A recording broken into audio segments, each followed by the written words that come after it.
Hello guys, আশা করি আপনারা ভালো আছেন। আপনাদের প্রিয় কবি আমি অপরূপ কবি।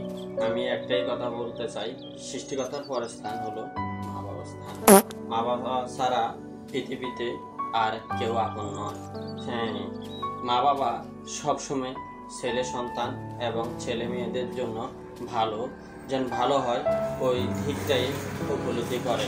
সবসময় কষ্ট করে, পরিশ্রম করে, দুশ্চিন্তায় ভোগে এবং সুচিন্তাও ভোগে যেন ভালো মানুষের মতন মানুষ করতে পারে। মা বাবা ছাড়া সবাই স্বার্থপর, মা বাবা স্বার্থপর না। পৃথিবীর সব টাকা পয়সা ধন দৌলত সব কিছু যদি দাও তাহলেও মা বাবাকে কিনতে পারবে না।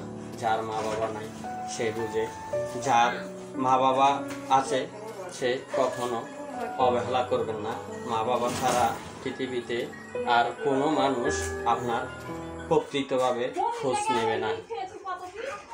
আসলে আমি একটাই কথা বলবো, মা বাবা প্রত্যেক ছেলে সন্তান এবং ছেলে মেয়েদেরকে ভালো রাখার জন্য সর্বোচ্চ চেষ্টা করে এবং কি সবসময় দোয়া করে আমার ছেলে মেয়েরা যেন ভালো থাকে।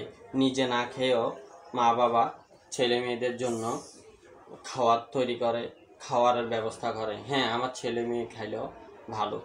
এমন এমন মানুষ আছে, এমন এমন মা বাবা আছে নিজে না খাই, যখন ছেলে মেয়ে বলে মা তুমি খাইছ, বলে আমি খাইছি, আসলে উনি খাই নাই। উনি খাইলে এবং আমার ছেলে মেয়ে খেতে পারবে না। এই কারণে একটা বাণী করলাম। সৃষ্টিকর্তার সহযোগিতায়, সৃষ্টিকর্তা আমাকে দয়া কারণে আমি একটা বাণী করলাম। মা বাবাকে যে ভালোবাসবে না সে মানুষ পৃথিবীর কোনো ভালোবাসার মূল্য বুঝবে না। তাই সবাই মা বাবাকে ভালোবাসুন, মা বাবার কথা মেনে চলুন।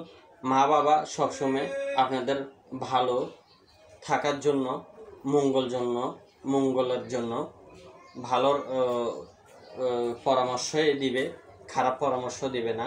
তাই সবাইকে আমি মা বাবার পক্ষ থেকে আমি শুভেচ্ছা জানাই।